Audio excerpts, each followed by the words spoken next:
Hello everyone, welcome to your new video. आज हम लोग जो टॉपिक स्टार्ट कर रहे हैं वो टेंथ का एक टॉपिक है। ठीक है, टेंथ का फर्स्ट चैप्टर।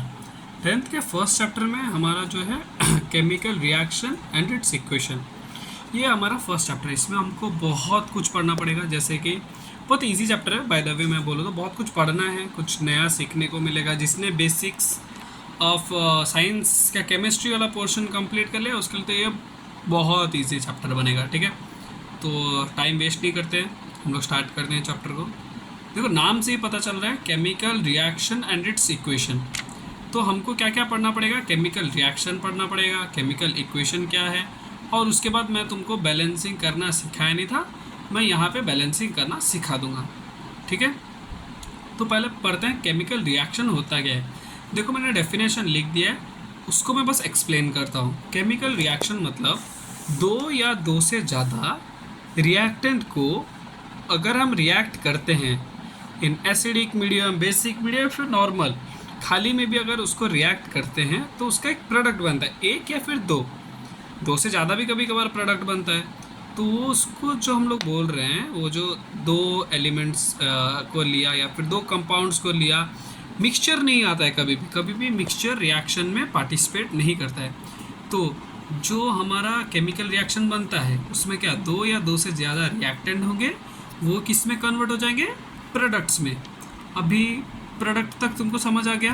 केमिकल रिएक्शन समझ गए होंगे तुम लोग। सिंपल है, दो रिएक्टेंट, सपोज तीन रिएक्टेंट लिए तो तीन किस में कन्वर्ट होगा? प्रोडक्ट में ही कन्वर्ट होगा ना, ऑब्वियसली।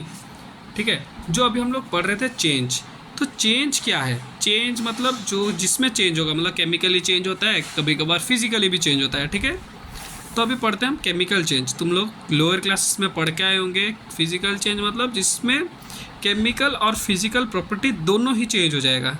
सपोज रिएक्टेंट में अगर अल्कोहल था, अगर वो केमिकल रिएक्शन में पार्टिसिपेट करता है तो वो एल्डिहाइड बन जाएगा, कि कीटोन बन जाएगा, कि कुछ भी बनेगा। ठीक है, जैसे मैंने एक एग्जांपल लिखा हुआ है, इसका मैं आंसर लिख के बताता हूँ कैसे लिखोगे। देखो, आयरन, कॉपर। कॉपर का यहाँ पे वैलेंसी 2 है। मेरे को कैसे पता चला? क्योंकि देखो, Cu2+ होता है और SO4 2 - 2 2 कट हो गया, इसीलिए कॉपर का वैलेंसी 2 है। और इधर भी आयरन का वैलेंसी 2 होता है, तो इसका बनेगा FeSO4 + Cu। और केमिकल रिएक्शन में क्या होता है? अभी मैंने बोला फिजिकल और केमिकल प्रॉपर्टी चेंज हो जाता है। एक और चीज़ होता है, उसमें कभी भी न्यू सब्सटेंस फॉर्म होगा, कभी भी सेम नहीं रहेगा, जो था वो नहीं रहेगा, कुछ और ही बन जाएगा। इसको बोलते हैं हम केमिकल रिएक्शन। अभी आता है हम फिजिकल चेंज में, जिसमें कलर हो सकता है, स्टेट हो सकता है, ये सब चेंज होगा। बट उस दौरान क्या होगा? कोई न्यू सब्सटेंस फॉर्म नहीं होगा। जैसे कि मैं कलर का बताता हूँ। कलर का एग्जांपल लूँगा मैं। तो फिजिकल चेंज, किसी वॉल पे तुमने जला दिया, वॉल को जलाया हुआ है, उसके ऊपर तुमने कलरिंग कर दिया। या फिर स्टेट का एग्जांपल देता हूँ, बर्फ़ था, बर्फ़ को पिघला दिया, या फिर वाटर था, उसको हीट दे के स्टीम में कन्वर्ट कर दिया। इसको बोलते हैं हम फिजिकल चेंज। इसमें कोई नया सब्सटेंस थोड़ी फॉर्म हुआ। दीवार था, दीवार पे कलर किया, कुछ और थोड़ी बन गया, दीवार ही था ना हाथी बन गया, दीवार ही था। वैसे ही पानी को अगर मैं ज़्यादा गर्म कर दूंगा तो स्टीम में कन्वर्ट हो जाएगा। वैसे ही आइस को अगर मैं ठंडा कर दूँगा, मतलब गर्म कर दूंगा, तो पानी में कन्वर्ट हो जाएगा। इसको बोलते हैं फिजिकल चेंज।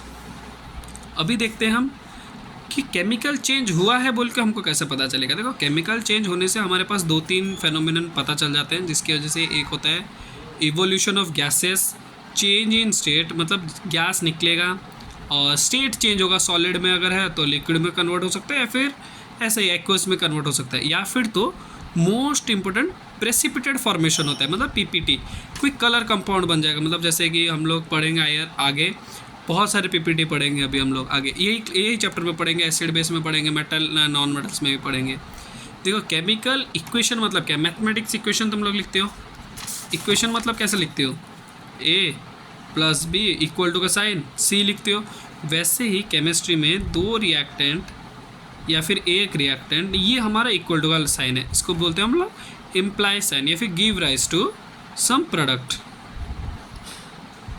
अगर इसको हम सिंबलाइज फॉर्म में लिखते हैं एलिमेंट्स को, रिएक्टेंट और प्रोडक्ट में, तो हम उसको बोलते हैं केमिकल इक्वेशन। ठीक, अभी देखो सॉलिड अगर होगा रिएक्शन में तो S लिखना पड़ेगा, लिक्विड अगर होगा तो L लिखना पड़ेगा, गैसेस अगर होगा तो G लिखना पड़ेगा, एक्वस अगर होगा तो AQ लिखना पड़ेगा, गैस अगर होगा तो इसका सिंबल ऐसे देना पड़ेगा, मतलब निकल रहा है बोल के तो इसको क्या बोलते हैं, इवोल्यूशन, या फिर तो हम लोग बोलते हैं लिबरेटेड बोलते हैं। और प्रेसिपिटेट तो नीचे, प्रेसिपिटेट हर वक्त बीकर के नीचे फॉर्म होता है, ठीक है, इसको याद रख लेना। प्रेसिपिटेट हर वक्त इस पोर्शन पे या फिर नीचे कहीं पे भी पाया जाएगा। इतना क्लियर है तुमको? कल मैं तुम्हें अच्छे से बैलेंसिंग इक्वेशन बताऊंगा, ठीक है।